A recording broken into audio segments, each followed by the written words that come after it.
Welcome back to the Gary Sutton Show on WSBA, hour number 2 at 1-800-357-0910. Our numbers out there. We've been talking about the State of the Union all morning. By the way, President Obama's State of the Union address tonight is expected to focus in part on, and you've heard this over and over again ad nauseum, reducing income inequality, such as raising the federal minimum wage, which he's going to do, by the way, for some federal contractors, $10.10 an hour now, up from $7.25.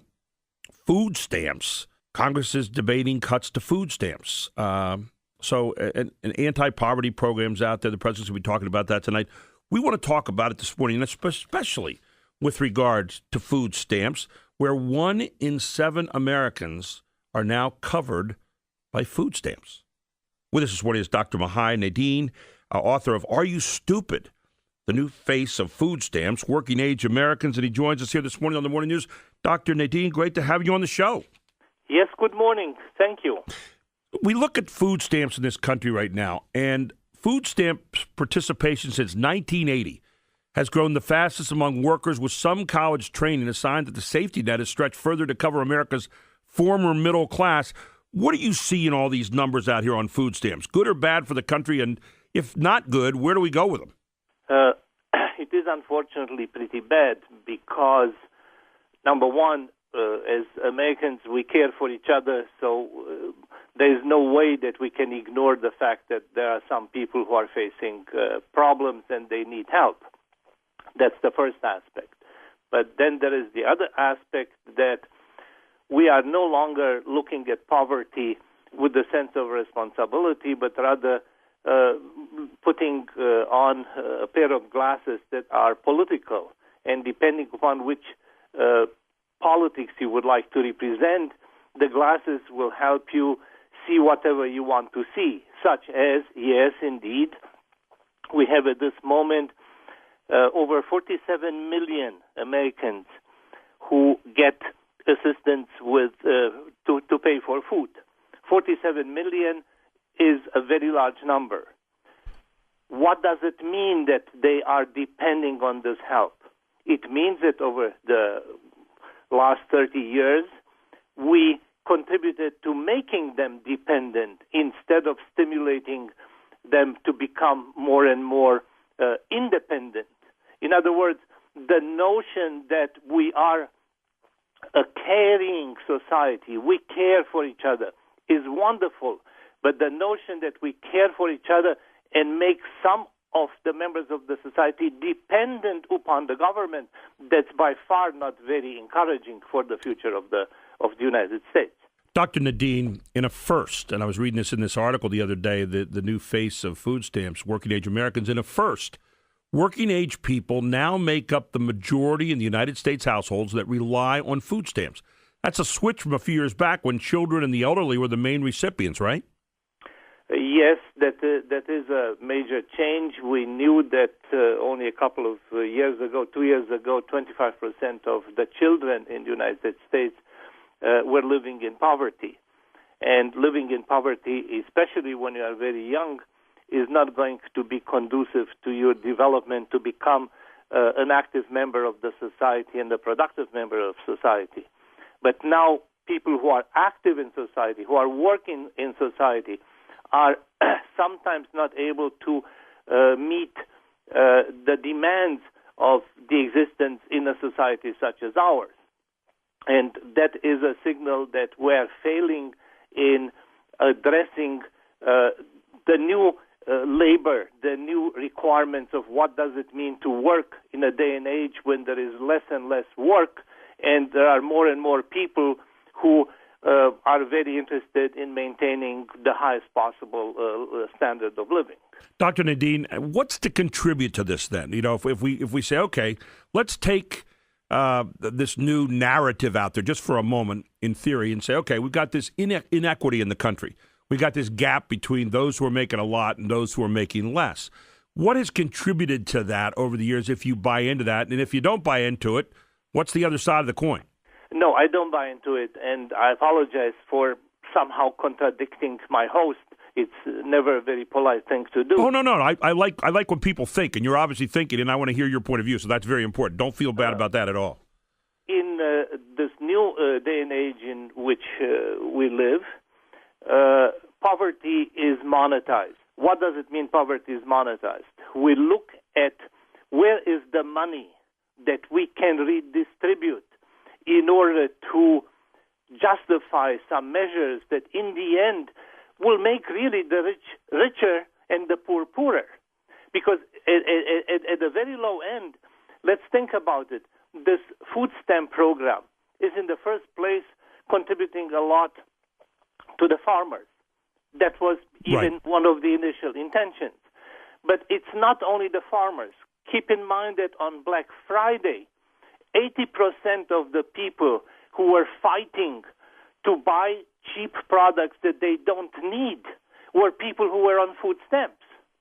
That is a little scary because it tells you that monetizing poverty reached the level in the United States in which the question asked by some people involved in the government is, how do I take money from where it is and redistribute it to this channel?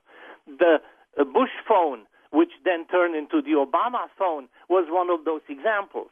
We gave out phones because the industry needed the infusion of money that we took from the taxpayers or we took from the money that we borrowed abroad, gave them to people who did not see in that phone an opportunity to improve their life and to become economically more viable, but looked at it as an entitlement. You know, it's interesting as you talk about that, and I thought of something and want to throw it back at you. It seems then that if we make that an easy program, and I know they're talking in Congress now, they have a big compromise bill they're going to be throwing out there. They're having some a study kind of thing for a year to figure out how to put more, make it a little tougher to get on food stamps. But I was thinking to myself, if you made it a little bit tougher, I would have to reset my priorities on where I was going to put my money. And isn't that the idea in the first place, to get you to start becoming more independent, but prioritize your money so you're working toward things that are going to get you back in independent status as opposed to dependent status? If you want to re-educate people after you made them dependent on a lot of things that belong to the notion of prosperity in the United States, then you are losing the war before you start it. People do not give up things to which they become used. People do not give up dependency.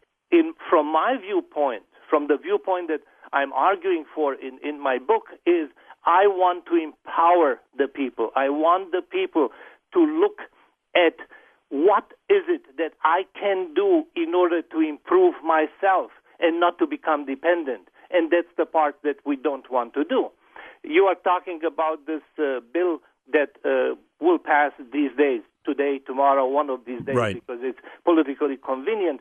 This is a $1 trillion farm bill in which the food stamps are a very, very small amount, very, very small. Right. This $1 billion that the Congress will eventually pass, fighting left and right, we learn from the politicians that this money will help support jobs in farming, which tells me those jobs in farming are not supported by their activity. Right. We have to support it through additional money. Something is wrong here. So it's not authentic.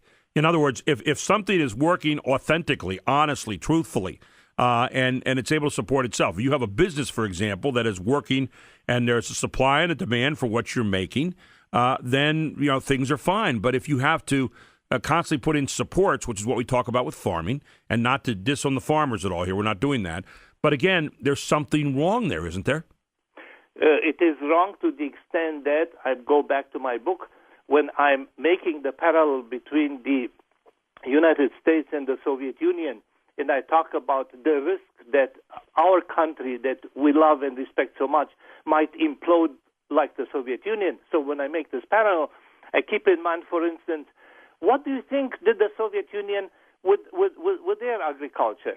They supported the price of milk, of butter, of bread, as long as they were able to do. Mm-hmm. What does it mean to support the price? It means that the government decides this is the level at which we are going to fund you so that you can produce those products. You are changing entirely the dynamic of the market, and you give up the advantages of the market in favor of political convenience. And that's a very dangerous path. And again, we come back to that word authenticity, the idea that somehow here we're going to, have a shell game here, if you will, or do something in a way that will make things look good, when in reality, they're not really good at all. It's like building a house on a pit of garbage. It's eventually going to, drop in. That's absolutely correct. On this foundation of the government knows better, and the government decides how to take the money of the people and put it where they think the return is best, we are going to lose. And on this note, as long as we're not honest with ourselves, we turn politics really into the performance called ideology. And ideology is such that if you consider how many people were watching the Grammys, how many people are going to watch the football game. Right. Okay. And how many people are going to watch the ideological spectacle of the presidential address? You are going to see that people notice that we're not really interested in this spectacle. Mm-hmm. We want some action, and that action is not happening under the conditions of this performance. There is little difference between what Jefferson, characterized at his time, which means at the very beginning, the speech for the throne and the State of the Union address. That should not be like this. It was meant when the Constitution was written. It was meant to require that in the democratic process, the president will give information to the Congress and will act in such a way so that some measures can be reached. It was not meant as a political performance in which you bring your friends and you start celebrating victories or really lack of victories. Right. If you consider all the addresses in the last 2-3 years, there is a huge difference between what people say from that podium and what they do. Finally, Dr. Nadin, we're talking to Dr. Mihai Nadin this morning, who's written a book called Are You Stupid? And we hope you're not. And obviously, you can find where can you find your book, by the way, Dr. Nadin? The book can be found on Amazon, on Barnes & Noble. It exists in printed form. It exists as ebook. And you can find information about the book at www.areyoustupid.us. I love the title. Final question. Okay, got 40 seconds on this one. What do we do to get back on the right track here in terms of just the food stamps alone? In terms of food stamps alone and focusing only on food stamps, we need to really change this program from a program of entitlement to a program of stimulation. In other words, the people who are in need should get their support, but should get their support together with everything that it takes for them to go from the moment of difficulty they are now into a moment when they become independent. In other words, we don't want to make them more dependent. We don't want to make them addicted to this form. We want them actually to have as a goal, how fast can I get out of this situation and be that independent American that I know I can be. Dr. Nadin, I hope we can have another chat on the economics and go beyond just the food stamps sometime. I really enjoyed having you with us this morning. Some wonderful insights, and we thank you. Thank you, and I wish you well. Thank you, and have a great day. Dr. Mihai Nadin, he's the author of a book called, and I picked this up, Are You Stupid? I mean, this guy has got it going on. We'll post up his segment this morning, by the way, on Facebook.com/910 WSBA.